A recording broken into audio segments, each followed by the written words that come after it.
dipersembahkan oleh Maktur Travel Umroh dan Haji. Bismillahirrahmanirrahim. Assalamualaikum warahmatullahi wabarakatuh.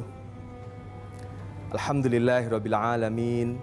Allahumma sholli ala sayyidina Muhammadin wa ala alihi wa ashabihi wa man tabi'ahu bi ihsani ila yaumiddin.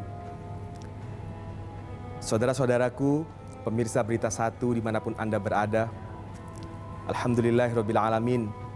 Puji syukur kepada Allah Subhanahu wa taala, kita kembali dipertemukan oleh bulan Ramadan di tahun ini. Ini adalah sebuah kenikmatan besar yang Allah berikan kepada kita. Siapapun yang dipertemukan oleh Allah dengan bulan Ramadan, sungguh ia diberikan kenikmatan yang besar oleh Allah Subhanahu wa taala. Mengapa Ramadan adalah kenikmatan besar bagi orang yang dipertemukan di dalamnya? Karena di dalam bulan Ramadan ada satu sikap mental yang pasti akan kita miliki. Kita pasti melatih sikap mental ini agar ibadah puasa yang kita lakukan bisa dilakukan dengan baik. Sikap mental inilah yang disebut dengan sabar. Tidak mungkin kita mampu melakukan ibadah puasa dengan baik tanpa ada sabar di dalamnya. Tidak mungkin kita mampu menahan lapar dan haus 12 jam tanpa ada sabar di dalamnya. Tidak mungkin kita mampu menahan, mengendalikan perilaku kita tanpa ada sabar di dalamnya. Puasa ada pengorbanan kepada Allah, dan untuk bisa melakukan pengorbanan ini butuh sabar.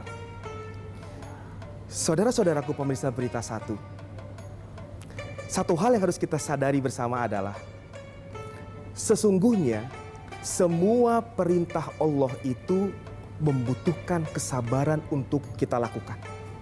Dalam arti kata, bila kita mampu bersabar di dalam puasa yang kita lakukan, maka harusnya kita pun mampu bersabar melakukan perintah-perintah Allah yang lain. Maka nggak lagi kita bertanya, bagaimana kalau puasa tapi nggak sholat? Bagaimana kalau puasa tapi nggak ngaji? Udah nggak lagi kita bertanya seperti itu. Kenapa? Puasa kita mampu lakukan. Kita mampu menahan lapar dan haus. Kita sabar di dalamnya. Kenapa kita nggak bisa sholat? Sholat butuh pengorbanan juga. Puasa sabar, sholat pun juga sabar. Maka sabar adalah pondasi kita untuk bisa menjadi pribadi yang baik dalam hidup ini. Tidak ada orang yang baik jika ia tidak memiliki kesabaran. Bahkan saudara-saudaraku, kalau kita lihat di dalam firman Allah Subhanahu wa taala, surat 13, surat Ar-Ra'd ayat 22. Bagaimana Allah berfirman di sana? Dan orang-orang yang sabar mengharap keridhaan Tuhannya dan melaksanakan sholat dan menginfakkan harta yang kami berikan kepada mereka dalam keadaan terang-terangan maupun dalam keadaan sembunyi-sembunyi, dan membalas keburukan dengan kebaikan. Sungguh bagi mereka adalah tempat kembali yang baik. Kita lihat, melakukan sholat adalah ada pengorbanan di sana. Menginfakkan harta, ada pengorbanan di sana. Menahan diri dari melakukan hal yang buruk, itu pun ada pengorbanan di sana, dan itu membutuhkan kesabaran. Dan Allah berjanji, siapapun yang bisa melakukan kesabaran dalam hidupnya, sungguh baginya tempat kembali yang baik. Di ayat 22. Lalu kalau kita lihat di ayat 24-nya, orang-orang yang mampu bersabar dalam kehidupannya, ketika ia diberikan tempat kembali yang baik oleh Allah Subhanahu wa taala, yaitu surga yang penuh dengan kenikmatan, para malaikat berbaris menyambut mereka dengan satu sambutan, salamun alaikum bima sobartum. Salam sejahtera atas kalian atas kesabaran yang kalian lakukan dalam hidup ini. Saudara-saudaraku, sadari dan nikmati pelatihan sabar yang sedang kita lakukan di bulan Ramadan ini.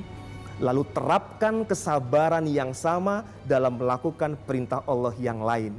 Maka saat itu insya Allah, Allah akan tepati janjinya memberikan tempat kembali yang baik sambil malaikat menyambut kita. Salamun alaikum bima sobartum.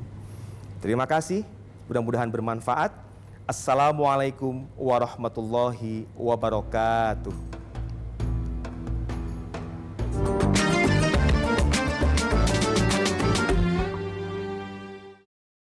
Dipersembahkan oleh Maktur Travel Umroh dan Haji.